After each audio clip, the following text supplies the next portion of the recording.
En Sin Distancias hablamos hoy de memoria en pacientes neurológicos. Es una nueva propuesta de Francisco Javier Moreno, profesor de Psicología de la Percepción en el Departamento de Psicología Básica 1 de la UNED, y del invitado que le acompaña.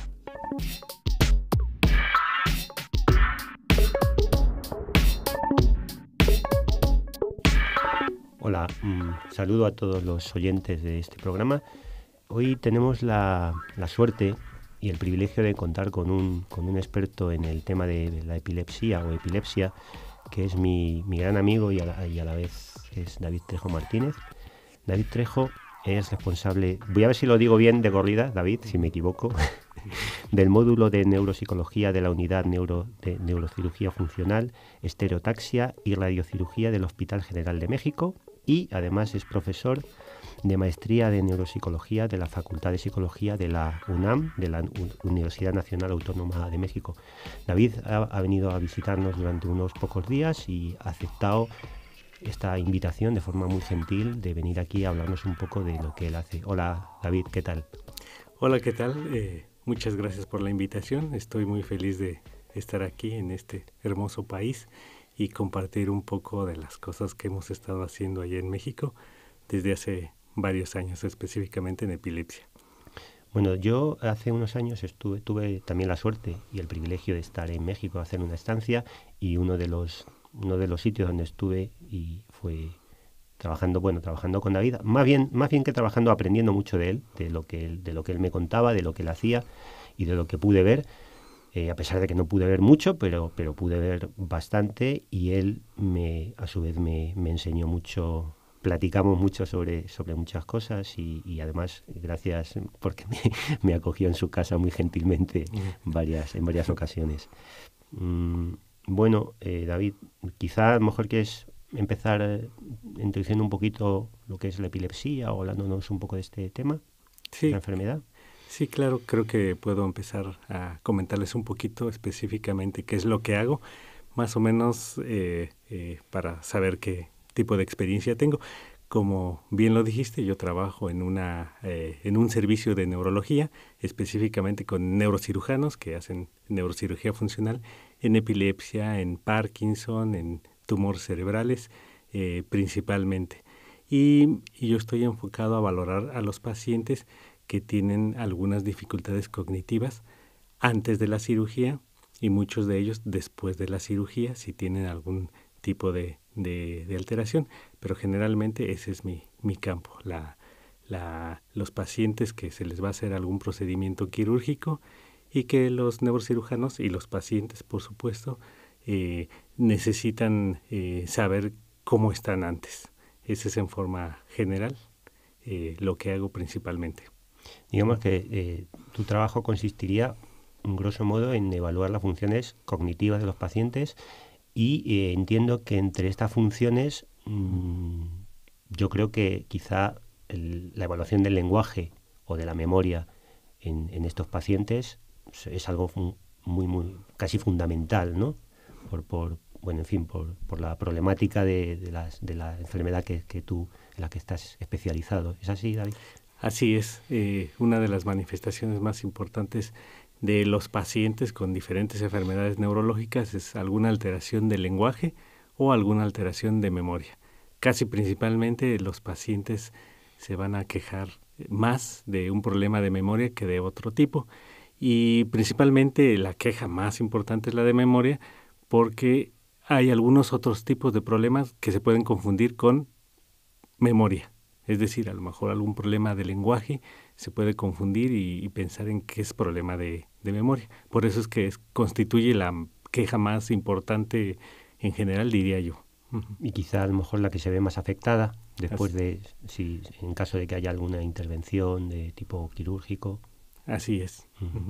Pero quizá has introducido un término o una distinción que quizá es importante. ¿cómo podríamos definir qué es la memoria? ¿Cómo para, en fin, la gente que nos esté escuchando y como dices tú, que pueda tener esa confusión entre lo que es lenguaje y memoria, ¿qué nos puedes comentar de este proceso? Bueno, la memoria es la capacidad que tenemos para almacenar información en forma general y muy importante considerar 3 aspectos fundamentales que por lo menos para evaluar a algún paciente o alguna persona en la clínica son muy importantes y que es son 3 pasos. El primero es cuando te llega la información y que la metes, por decirlo de alguna manera, en tu cerebro. Después esta información que se tiene que consolidar o guardar para posteriormente poderla recuperar. Estos 3 pasos son fundamentales de entenderlos porque puede haber dificultades en cualquiera de los 3 y entonces puede manifestarse con con olvidos o con problemas de memoria. Y hay otras cosas que se pueden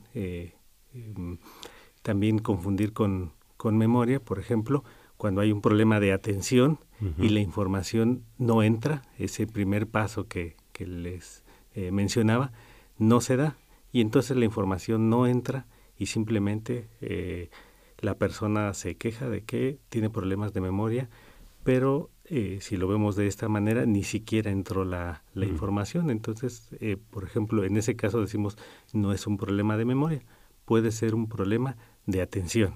O sea, no se puso la atención adecuada y entonces la información ni siquiera entró. No es un problema de memoria en sí, más o menos de forma general. Porque entiendo que esto se ve mucho en clínica, ¿no? Hay gente que puede recordar muy bien unas cosas, otra no las recuerda. ¿Esto a qué es debido? ¿Nos puedes contar un poco? Sí, bueno, hay algunas personas que pueden quejarse de problemas muy específicos como este, y mucho tendrá que ver con la modalidad del material del que se trate. Por ejemplo, en pacientes con epilepsia del lóbulo temporal es frecuente que olviden algunas cosas que le sucedieron. O sea, por ejemplo, puede decir, no me acuerdo muy bien de el funeral de algún familiar importante, y eso es lo que le preocupa a la persona, decir, es algo importante que me sucedió, pero sin embargo no lo recuerdo. Pueden ser ese tipo de olvidos. Algunas otras personas pueden quejarse de decir, yo leo un libro, leo un capítulo y la dificultad que tengo es que después no me acuerdo y lo tengo que releer y algunas veces lo tengo que leer 3 veces porque si no, no me acuerdo. Entonces son diferentes tipos de problemas de memoria, que estos sí son propiamente problemas de memoria, pero de diferente tipo. Eso es muy, muy frecuente. Hay otro tipo que me gustaría mencionar, es aquel que sucede frecuentemente y que a todos nos ha sucedido, y que es tener la palabra en la punta de la lengua. Es importante mencionarlo, que este no es un problema de memoria, este es un problema de lenguaje. Es como si nos imaginamos al cerebro que está lleno de palabras y de conceptos al mismo tiempo. Entonces la palabra es la representación de ese concepto. Entonces algunas veces sabemos lo que queremos decir y sabemos las cualidades, por ejemplo, del objeto que queremos decir, pero no podemos recuperar la palabra. Entonces eso frecuentemente se confunde con memoria porque decimos, no nos acordamos de la palabra.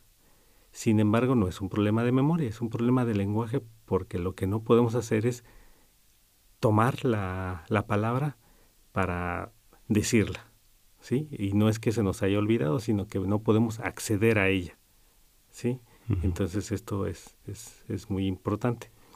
Hay mucha gente que el hecho de tener este tipo de problemas, bueno, yo mismo los tengo ya. ya no soy capaz de hablar de corrido, como le digo a mis amigos. Un amigo mío dice, ya Javi, ya no puedo hablar de corrido, ya a veces me paro, no sé cómo se llama el actor aquel. Esto debe ser un síntoma de preocupación inmediato, tanto en problemas, bueno, es decir, tengo este tipo de problemas y ya me tengo que preocupar porque ya tengo alguna patología ahí, en fin. No, como en muchas de las cosas, lo que va a hacer que sea motivo de preocupación va a ser la frecuencia. Como lo había mencionado yo anteriormente, esto nos sucede a todos, o sea, todos tenemos dificultades para recuperar en algún momento la palabra, en decir, sé lo que quiero decir, pero no lo puedo decir. Sin embargo, en enfermedades neurológicas esto sucede más frecuentemente.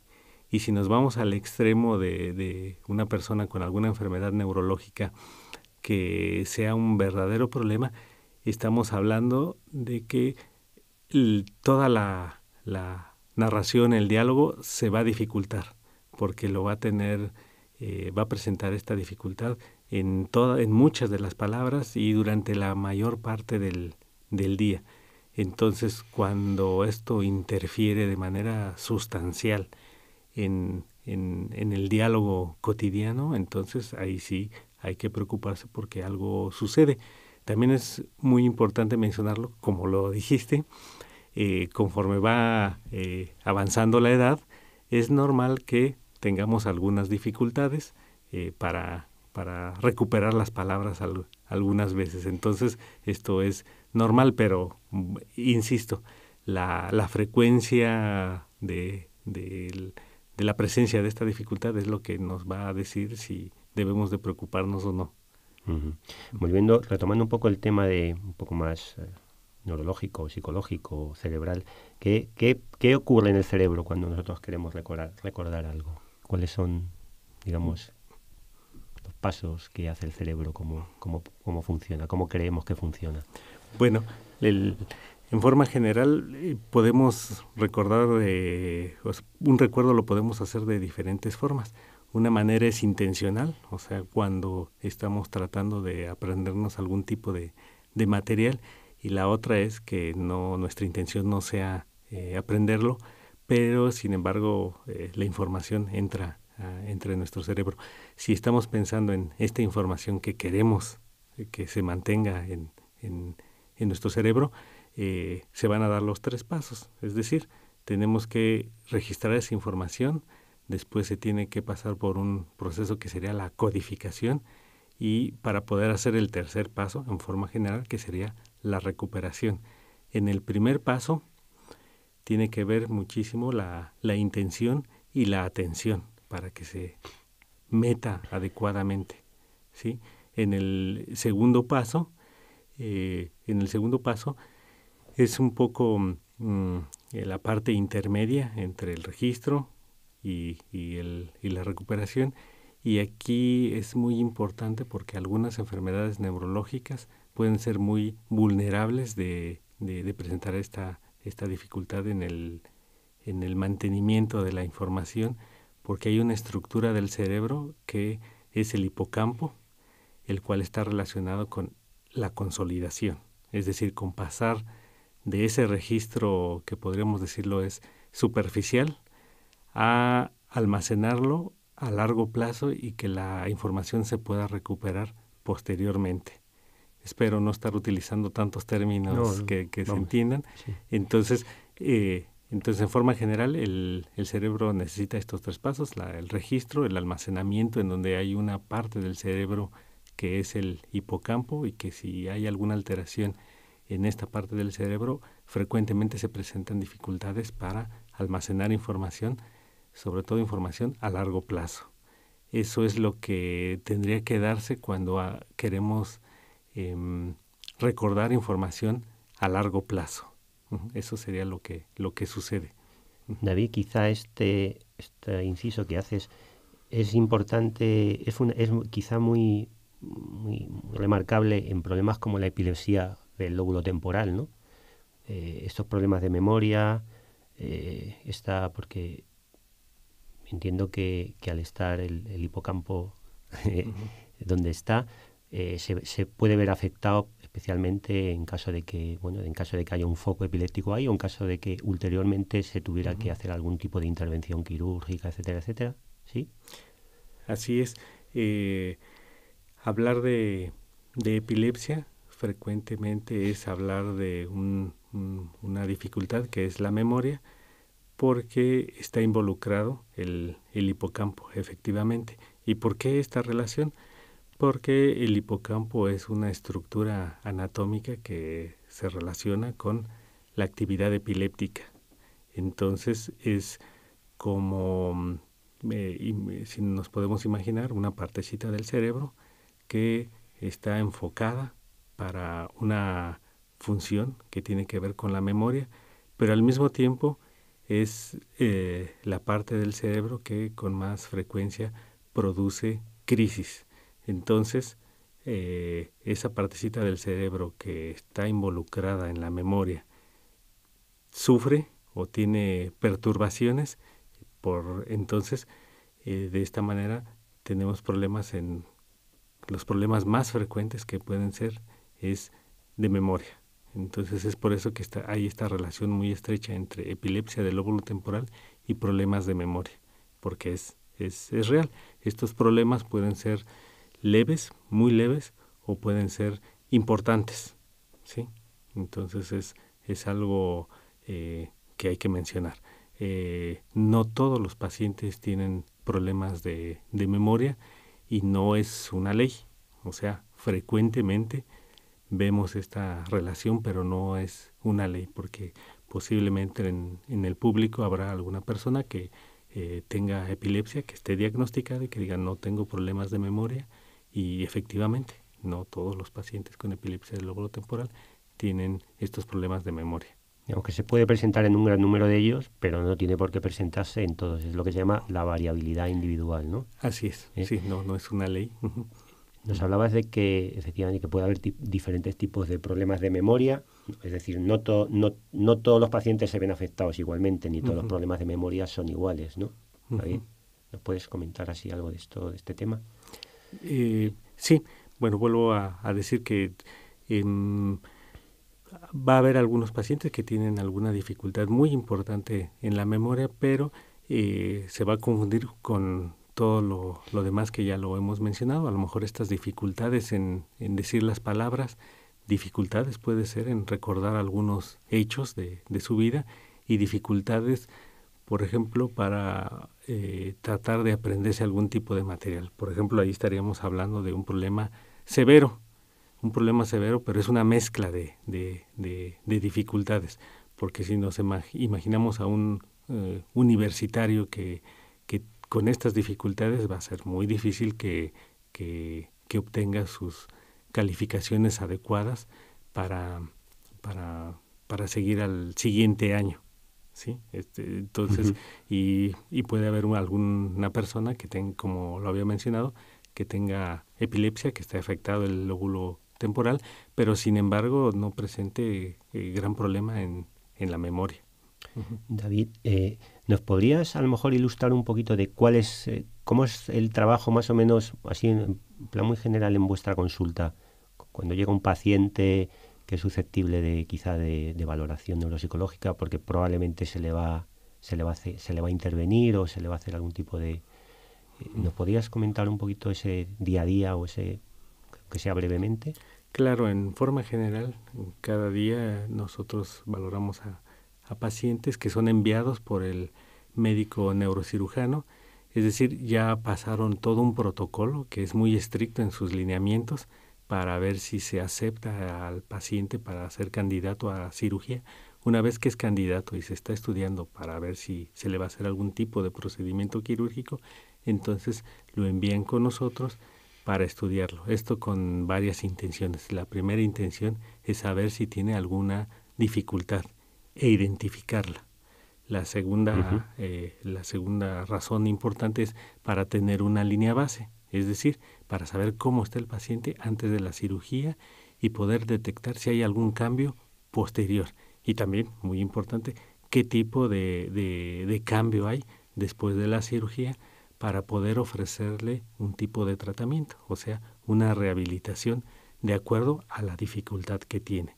Esta es la mayor cantidad de pacientes que vemos cada día en el hospital. Algunas veces también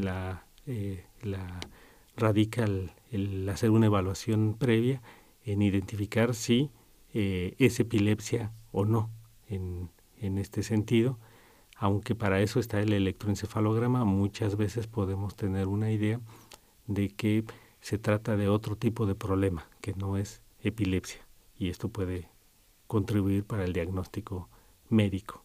Es decir, no todos los pacientes que presentan epilepsia o que presentan epilepsia del lóbulo temporal tienen por qué ser intervenidos quirúrgicamente, entiendo, ni a todo el mundo se le tiene por qué hacer esta valoración, ¿no, David? Así es. ¿Hay algún determinado tipo de paciente al que se le específicamente, digamos, que se le encamina hacia esa intervención, digamos, más médica o más quirúrgica? Sí, incluso tiene su nombre, se llama epilepsia refractaria a tratamiento farmacológico. Es decir, es un paciente que ya ya usó varios medicamentos, uno al principio, después pudieron haber sido varios medicamentos y no logró controlarse las crisis, no lograron controlarse este tipo de crisis, y entonces es estudiado para un segundo paso ya como epilepsia refractaria a tratamiento farmacológico, y para ver si se le puede ofrecer algún procedimiento quirúrgico, y de los tantos procedimientos quirúrgicos, cuál sería el mejor para esta persona. Entonces estamos hablando de un segundo paso. Muchos de los pacientes, afortunadamente, la mayoría, se pueden controlar perfectamente con medicamentos, pero esos poquitos que no se pueden controlar son los que son candidatos para empezar a estudiarse para ver si se les puede ofrecer algún procedimiento quirúrgico. Sí, no es para todos los pacientes. Entonces, en los pacientes que vemos nosotros en la consulta son pacientes que ya son refractarios a tratamiento farmacológico, es decir, que ya se les está estudiando para este segundo paso.